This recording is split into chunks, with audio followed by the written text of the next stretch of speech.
జరుగుతున్నది బడ్జెట్ పై చర్చ. జరిగింది మాత్రం మరో అంశంపై రచ్చ. గాంధీ, గాడ్సే, హిందుత్వం ఇవి సభలో హాట్ టాపిక్స్. అటు కాంగ్రెస్ ఇటు బీజేపీ సభ్యుల మధ్య మాటల తూటాలు పేలాయి.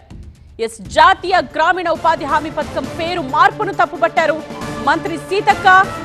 దేశానికి స్వాతంత్ర్యం తీసుకొచ్చిన గాంధీ పేరును తీసేయడం పట్ల అభ్యంతరం వ్యక్తం చేశారు.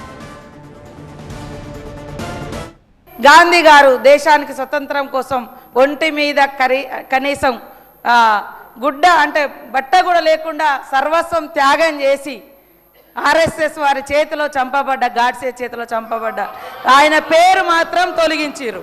గాడ్సేనే కదా చంపింది, గాడ్సేనే కదా. అరే నేనేమంటున్నా, అరే గాంధీని కూడా తిడతారా, గాంధీ గారిని కూడా తిడతారా?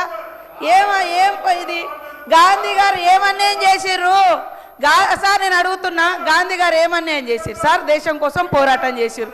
అవును, ఇదే ఆర్ఎస్ఎస్ ను నిషేధించినటువంటి సర్దార్ వల్లభాయ్ పటేల్ కూడా గుజరాతే. ఆయన ఏదో గొప్పండు, ఆయన కూడా మా పార్టీ, ఆయన కూడా మా సిద్ధాంతాలతోటే పనిచేసిండు. ఎందుకు ఈ డీవియేషన్ తీసుకొస్తున్నారు మీరు? మీకు చరిత్ర లేదు. మా చరిత్రను కనుమరుగు చేయడమే కాకుండా పాపం సిన్సియర్గా పోరాడినటువంటి వాళ్ళ పేర్లను పెడితే కూడా ఆయన బతికే లేడు. ఆయన పేరు పెడితే కూడా తీసేసి ఉపాధి హామీ చట్టం కింద. ఇది తప్పు. గాడ్సే ఎవరు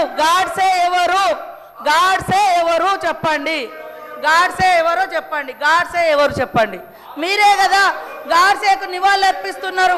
గాడ్సే పెద్ద పోరాట యోధుడు అంటున్నారు.